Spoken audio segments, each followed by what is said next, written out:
السلام علیکم ناظرین، آج ہم مضبوط مغل سلطنت کی شکست کی وجوہات پہ پروگرام کر رہے ہیں۔ ایسے کون سے حالات ہوئے کہ خارجی حکمران مکمل حکومت پہ کنٹرول کرنے کے بعد 1526 سے 1857 تک 300 سال سے زائد عرصہ حکمران رہنے کے باوجود ایسٹ انڈیا کمپنی سے شکست کھا گئے۔ شکست پہ بات کرنے کے لیے ہم نے آج ایک تاریخ پڑھنے کے شوقین ڈرائیور صاحب کو بلوایا ہے۔ وہ شکست کی وجوہات پہ روشنی ڈالیں گے، جبکہ ہمارے دوسرے مہمان ایک شاپ کیپر ہیں، وہ بھی تاریخ سے لگاؤ رکھتے ہیں، اور تیسرے ہمارے مہمان ایک صحافی ہیں، یہ بھی ہمیں شکست کی وجوہات سے آگاہ کریں گے۔ تو جن لوگوں نے ابھی تک ہمارا چینل سبسکرائب نہیں کیا، وہ مہربانی کر کے چینل سبسکرائب کر لیں تاکہ ہماری ہر آنے والی ویڈیو آپ کو بر وقت مل سکے۔ تو سب سے پہلے ہم ڈرائیور صاحب سے پوچھتے ہیں کہ وہ مغل سلطنت کی شکست پہ روشنی ڈالیں۔ السلام علیکم۔ دیکھیں جی، سب کو پتہ ہے انگریز تجارت کے بہانے برصغیر میں آئے۔ خطے کے ممالک سے تجارت بڑھانے کے لیے حکومت حاصل کرنا ضروری تھا۔ یورپ کی ٹھنڈ اور ایشیا کی گرمی اور انواع اقسام کی جناس یہاں دستیاب تھی۔ محنتی اور بہادر لوگ تھے۔ اعلیٰ عہدوں پہ تعینات حکومتی اکابرین سے تعلق بنائے۔ حکومتی ڈھانچے کے متعلق کہ وہ کتنا مضبوط ہے مکمل معلومات حاصل کی۔ صحیح انفارمیشن حاصل کرنا بہت بڑی کامیابی ہوتی ہے۔ اقتدار حاصل کرنا بڑی بات ہوتی ہے، مگر اسے برقرار رکھنے کے لیے مکمل بیدار رہنا پڑتا ہے۔ آرام پسندی، غفلت پوری دنیا کے حاکموں کے لیے خطرناک ہوتی ہے۔ کبھی بارڈروں پہ جنگ لڑنی پڑتی ہے اور کبھی اندرون ملک غداروں سے آزادی مسلسل بیداری کا نام ہے۔ شکریہ۔ تو ناظرین، اب میں شاپ کیپر صاحب سے ریکویسٹ کرتا ہوں کہ اپنے خیالات کا اظہار کریں۔ السلام علیکم۔ دیکھیں جی، مغل سلطنت مسلسل مغل حکمران حکومت کرنے کی وجہ سے بے خوف ہو گئے تھے، اور انہوں نے ایسٹ انڈیا کمپنی کو اتنا سیریس نہیں لیا۔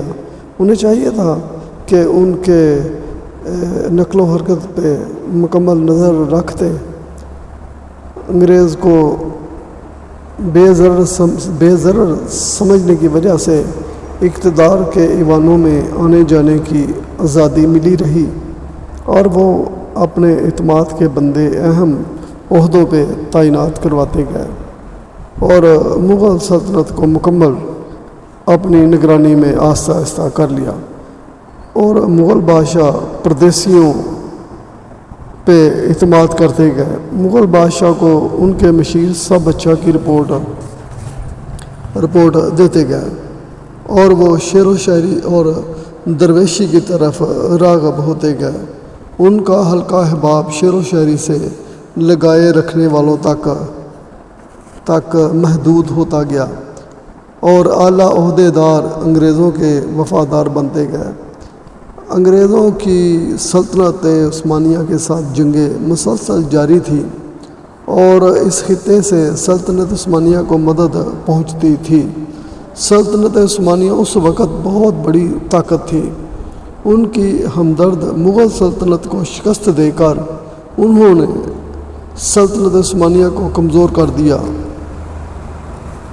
مغل سلطنت کی شکست آگے چل کر سلطنت عثمانیہ کی شکست کا باعث بنی۔ شکریہ۔ تو ناظرین، اب میں صحافی صاحب سے درخواست کرتا ہوں کہ ہمیں اپنے خیالات سے آگاہ کریں۔ السلام علیکم۔ دیکھیں جی، آخری مغل بادشاہ بہادر شاہ ظفر صاحب درویش صفت بندے تھے۔ انہیں امید نہیں تھی کہ مہمان کمپنی ان کی حکومت پہ نظر رکھے ہوئے ہے۔ اعتماد کی وجہ سے وہ اپنے وزیر و مشیروں کی حرکات پہ نظر نہ رکھ سکے۔ ان کی خارجی کمپنی کو دی ہوئی وہ ایکسٹرا رعایت اقتدار کے خاتمے کا باعث بنی۔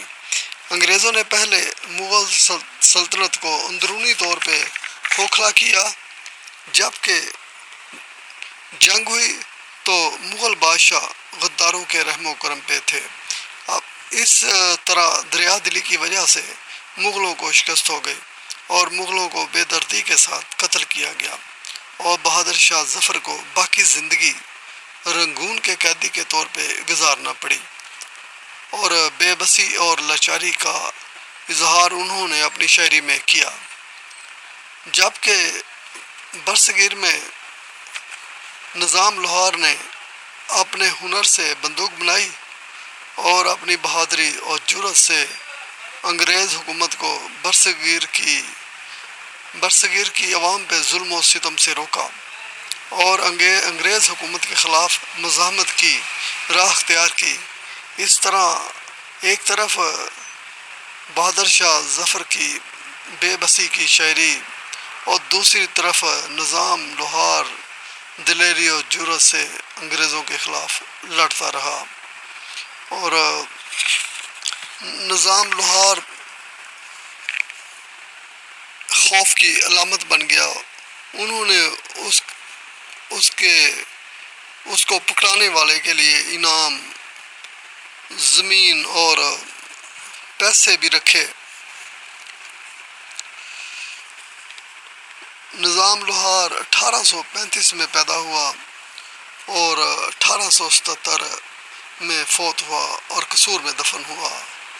اس کا دوست سوجا سنگھ اس کے ساتھ بہت وفادار رہا، مگر پھر انگریزوں نے سوجا سنگھ کو اپنے ساتھ ملا لیا اور اس نے